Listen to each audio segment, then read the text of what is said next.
Bright studio lights beamed down on the stage, illuminating the sleek, high-tech set of voices in debate. The audience murmured in excitement, waiting for the show to begin. Some were eager to witness yet another heated debate, while others were simply there to see him, the man Hollywood called an enigma. James Holloway adjusted his tie and straightened in his chair. His reputation preceded him. Known for his ruthless ability to tear apart his guests with sharp words and calculated arguments, he thrived on controversy. And tonight he had the perfect target. A smirk played on his lips as the crew signaled for cameras to roll. "Ladies and gentlemen," he began, his voice smooth and commanding. "Tonight we welcome a guest unlike any other, a man known for his humility, his kindness, and his silence. But tonight we break that silence." The audience clapped in anticipation. The dramatic pause stretched just long enough. Then the heavy black curtain at the side of the stage parted. Keanu Reeves stepped out. Dressed in a simple yet elegant black suit, he walked with a calm, effortless grace. His long hair framed his face, and around his neck, glinting under the bright lights, hung a silver cross necklace. The moment he appeared, the applause shifted. Some enthusiastic, some hesitant. Even before the interview started, a silent tension had settled over the room. Holloway leaned forward slightly, eyes locked onto his guest like a predator watching its prey. Keanu, however, remained unaffected. He gave a polite nod to the audience, then took his seat across from the host. "You're quite the mystery, Keanu," Holloway started, his smile sharp, calculated. "A Hollywood legend adored by millions, yet somehow you keep your personal life, well, very personal."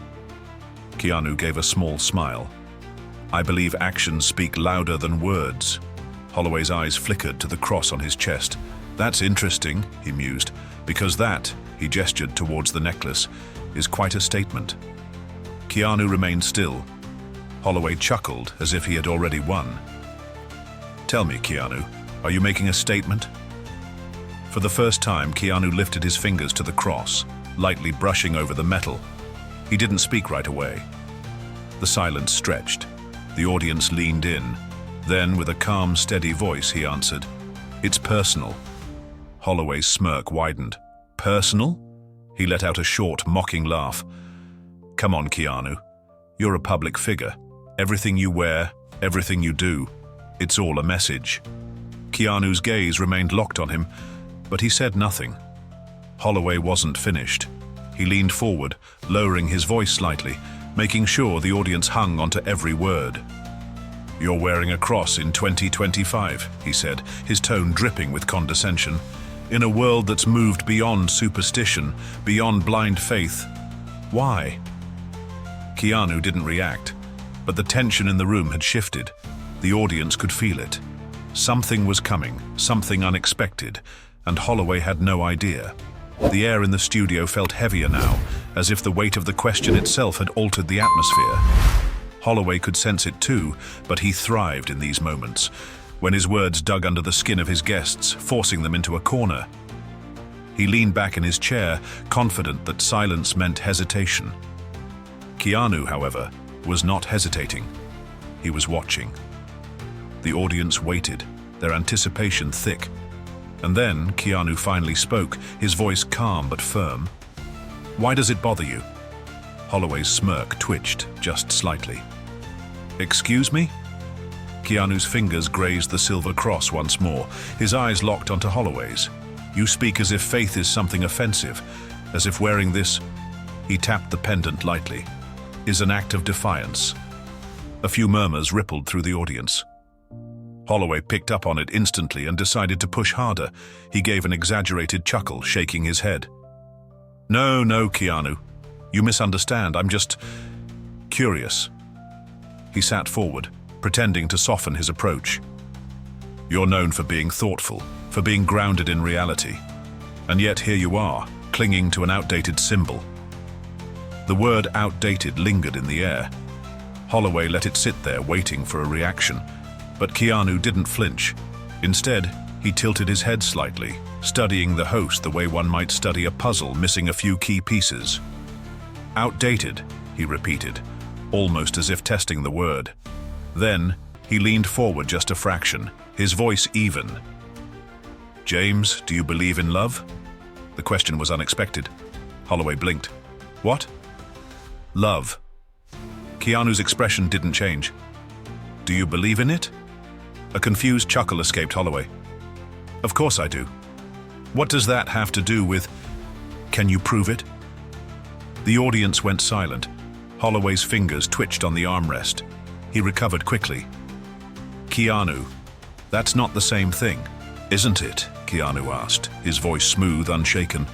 You just said faith is outdated because it can't be measured, but love, arguably one of the most powerful forces in the world, can't be measured either.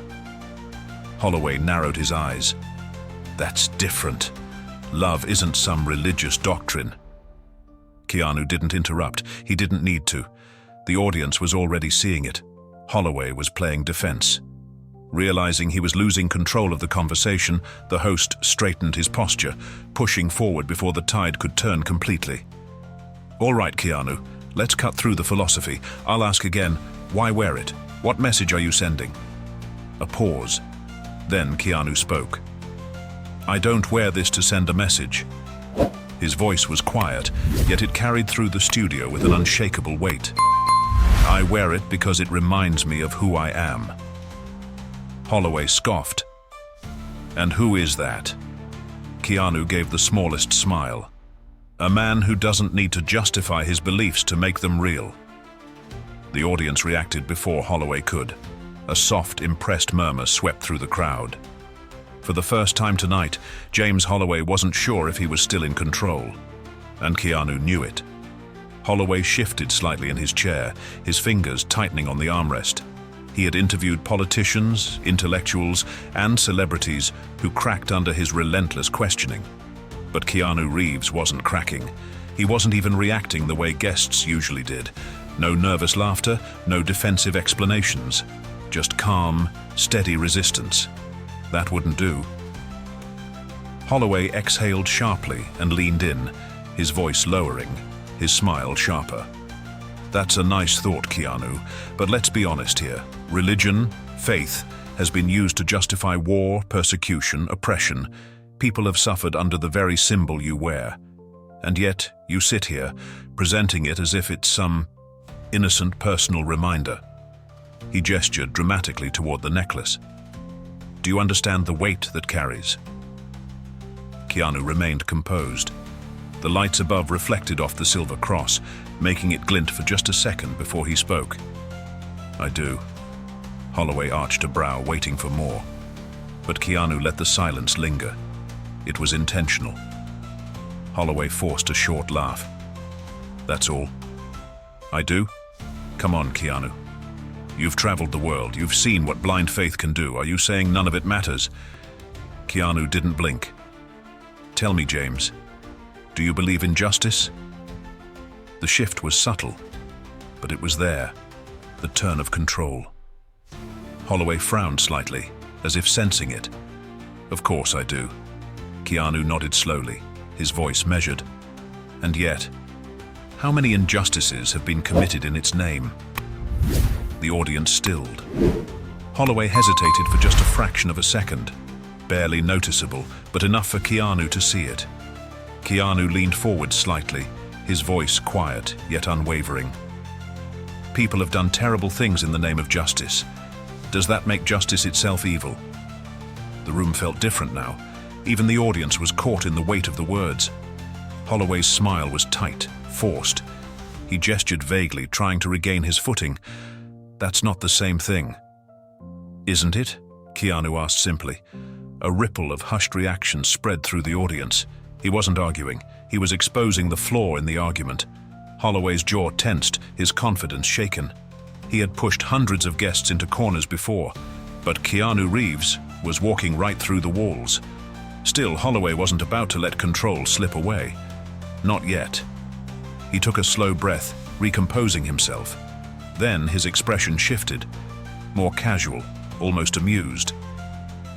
All right, Keanu, let's make this simpler. Do you believe in God? Keanu tilted his head, studying the host. Then, with the same quiet confidence, he asked, Do you believe in anything greater than yourself, James? The question landed like a strike of thunder. Holloway's smirk faltered.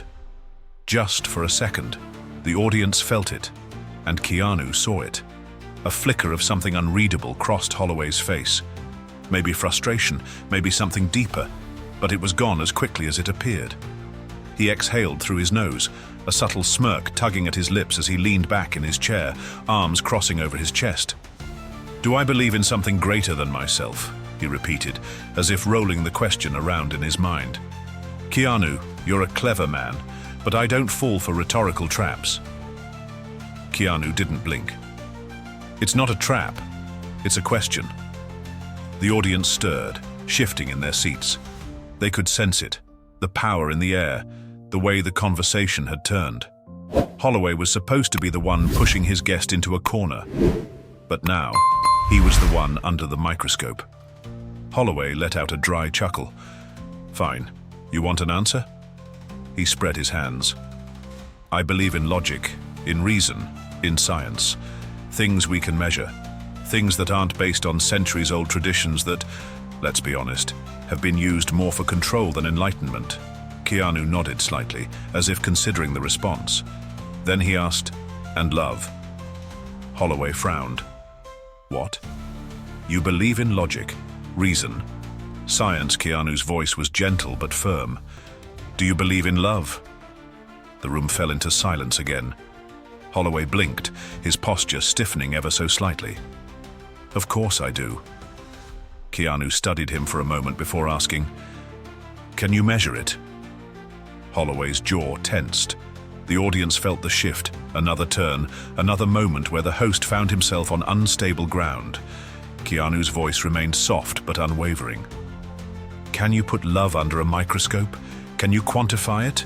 We know it exists, but we can't see it, we can't touch it, we just feel it." He let the words settle before adding, "Isn't that faith?" The room was silent. Even Holloway didn't speak. Not right away. He couldn't, because the argument he had used against faith had just collapsed under its own weight. Realizing he had to take back control, Holloway forced a chuckle, shaking his head. "You're comparing religion to love, Keanu." Keanu gave the smallest smile. "I'm saying we dismiss things we can't see until we need them the most." Holloway inhaled sharply through his nose. He was losing, and the audience knew it. The tension in the room was undeniable now. Holloway knew it. The audience knew it. Even the camera operators, who had filmed countless high-profile interviews, felt the shift in control. Holloway had built his career on tearing people down, exposing their contradictions, pushing them into uncomfortable corners where they had no choice but to react. But Keanu Reeves wasn't reacting. He was leading. Holloway's jaw clenched slightly, his fingers tapping against the armrest of his chair. He needed to turn this around. He couldn't lose. He forced a smirk. "All right, Keanu, let's play your game." He gestured toward the cross again. "You say faith can't be measured just like love. Fine. But let's talk about history. How many wars have been fought in the name of that very symbol?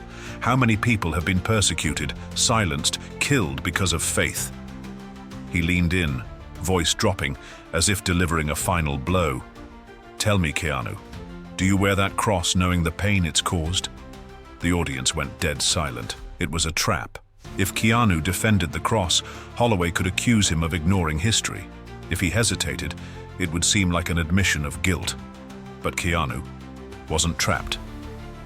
He exhaled slowly, his fingers brushing over the pendant. Then, he lifted his gaze, steady and unshaken. "James, if someone uses a hammer to build a home, and another person uses that same hammer to destroy one," he let the words sink in before continuing, "is it the hammer's fault?"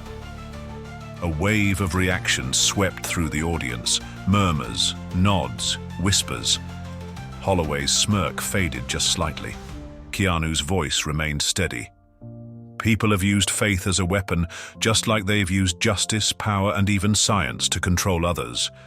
But that doesn't make the thing itself evil. It makes the hands that hold it responsible." Another pause. Another shift in power. Holloway's expression darkened. He had spent years breaking guests apart, making them contradict themselves, leaving them exposed. But tonight, in front of millions, he was the one being exposed. Still, he wasn't ready to back down. His fingers curled slightly as he forced another chuckle, but there was no amusement left. That's a convenient metaphor, Keanu, but let's get real. His voice sharpened. This is the modern world. Science, evolution, technology. People have moved past faith. So I'll ask you again. Do you really believe that symbol on your chest still has a place in today's world? It was an open challenge, a final push. But Keanu Reeves didn't hesitate. Yes. One word, unshaken, unapologetic. And the audience felt it. Holloway's smirk was gone. The confidence he carried at the start of the interview had eroded, replaced by something else. Frustration, uncertainty, maybe even fear. Keanu had not only stood his ground, but he had turned the entire conversation around. And now, millions of viewers watching at home could see it. Still, Holloway made one last attempt. His voice was quieter now, more calculated. Respectfully, Keanu, I don't buy it. He leaned forward. You say this cross represents something personal, that it's not about control, not about forcing beliefs.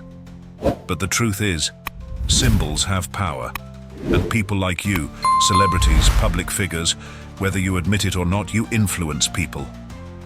His fingers tapped against the desk. So, tell me, are you endorsing faith? Keanu studied him for a long moment. Then, he asked the last question Holloway ever expected. Are you endorsing your watch, James? The audience reacted instantly, a ripple of laughter, whispers, even a few claps. Holloway's jaw clenched. He had been playing chess all night. And Keanu? Keanu had just declared checkmate. Keanu's voice remained calm. You wear a watch. It doesn't mean you expect the world to do the same. It means it matters to you. That's all this is. His fingers brushed the cross lightly. Something that matters to me. The crowd stirred again. Some nodded. Others exchanged glances. Because it was so simple, so undeniable. Holloway knew he had lost. His grip tightened on the armrest as he forced a tight-lipped smile, knowing every second was being recorded, analyzed, turned into a viral moment he would never escape. Keanu, however, showed no sign of victory. No gloating, no satisfaction. He simply sat there, as if none of this had ever been a battle to begin with. Holloway exhaled, finally giving in. He turned to the camera, his voice carrying forced amusement. Well, folks, I think we've heard enough. He adjusted his tie. Keanu Reeves, always a man of mystery. Keanu nodded politely. Thanks for having me, James. The studio erupted into thunderous applause, louder than at any point in the show. Some people stood, others cheered. And Holloway? He just sat there. The cameras cut, the interview was over, but the story had just begun. By the time Keanu left the studio, the internet was already on fire. Clips of the interview flooded social media. Headlines emerged instantly. Keanu Reeves humiliates TV host in live debate. Keanu's calm destroys Holloway's ego, a masterclass in grace. The interview that changed everything. Holloway, alone in his dressing room, scrolled through the reactions. His own show had turned against him. For the first time in his career, he wasn't in control. Meanwhile, Keanu stepped outside into the cool night air, ignoring the reporters shouting questions at him. He didn't need to say anything else. He had already said enough.